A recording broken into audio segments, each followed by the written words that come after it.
News अमृत में आपका स्वागत है। Welcome, watch news Amrit. Remove tax on disability pension on armed forces. Sir, एक सैनिक जब बॉर्डर पर गोली खाता है, या तो वो शहीद हो जाता है या यदि वो बच जाता है तो उसके शरीर का कोई अंग वो खो देता है, डिसेबल हो जाता है। इसके चलते सरकार उसे डिसेबिलिटी पेंशन देती है। ये कोई एहसान नहीं है, ये इनाम नहीं है, ये मुआवजा है, क्योंकि उसने देश की रक्षा करते हुए अपना एक अंग खो दिया। अब वो एक रिड्यूस्ड क्वालिटी ऑफ लाइफ जिएगा। लेकिन विडंबना है कि आज हम इस डिसेबिलिटी पेंशन पर भी इनकम टैक्स लगाने जा रहे हैं। इस यूनियन बजट 2026 में फाइनेंस मिनिस्टर ने tax exemption on disability pension को विड्रॉ किया है और पहली बार 1922 से लेकर आज तक कोई इनकम टैक्स नहीं लगा, लेकिन अब हम उस पर इनकम टैक्स लगाने जा रहे हैं, जो कि ठीक नहीं है। मैं आपको एक उदाहरण के माध्यम से समझाना चाहूंगा। एक सोल्जर जो 20 साल का जब था, उसने भारतीय फौज को ज्वाइन किया।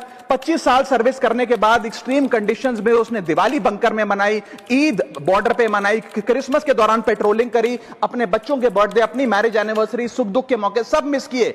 लेकिन उसने अपने सैक्रिफाइस को कभी टैक्स स्लैब और टैक्स एग्जेम्पशन के चश्मे से नहीं देखा। लेकिन जब ऑपरेशन के दौरान किसी इंजरी के चलते वो अपना कोई अंग खो देता है और मेडिकल बोर्ड उसे 40 से 50% डिसेबल घोषित कर देती है, तो उसके पास दो चॉइसेस होती हैं। या तो वो सर्विस छोड़ दे और पेंशन लेने शुरू लग जाए। अगर सर्विस छोड़ के वो पेंशन लेने लग जाता है तो उसकी पेंशन एग्जेम्प्ट है। लेकिन अगर वो सर्विस नहीं छोड़कर अपनी पूरी टेन्योर काम करता है, अपाहिज होने के बाद, डिसेबल होने के बावजूद भारत माता की सेवा में कार्यरत रहता है, तो उसको डिसेबिलिटी पेंशन जब मिलती है रिटायरमेंट के उपरांत, तो उस पर इनकम टैक्स इस अमेंडमेंट के द्वारा लगाया जा रहा है। सर, ये करके हम एक प्रकार से दो category of wounded soldiers create कर रहे हैं, जिसमें दर्द सहकर जो फौजी ज्यादा काम करता है उससे ज्यादा टैक्स लिया जाएगा। हम अननोइंगली पनिश कर रहे हैं सैनिकों को घायल होने के बाद जो काम करते हैं। So we are penalising courage, we are taxing endurance.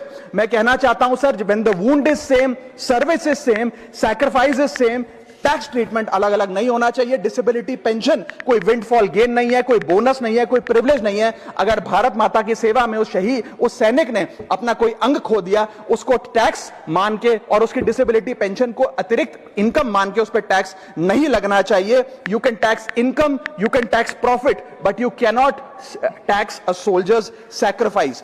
Sir, मैं बस यही कहना चाहूंगा कि एक ग्रेटफुल नेशन एक हाथ से सोल्जर को सल्यूट और दूसरे हाथ से इनकम टैक्स का नोटिस नहीं दे सकता। इसे विड्रॉ करना चाहिए and restore full income tax exemption on disabled pension for all army personnel.